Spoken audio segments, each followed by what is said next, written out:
Hi prince. Hi అన్న. నేను recent గా కొండాపూర్ లో ఫ్లాట్ చూశాను. ఓకే, నా లోన్ ఎలిజిబిలిటీ చెప్పగలవా? చెప్తా అన్న.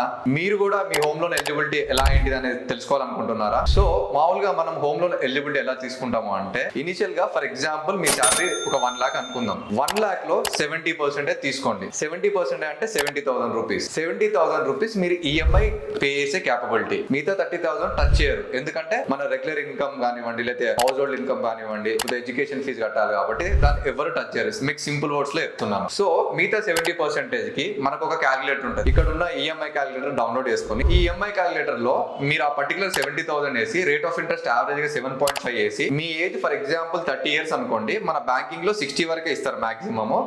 60 అంటే 30.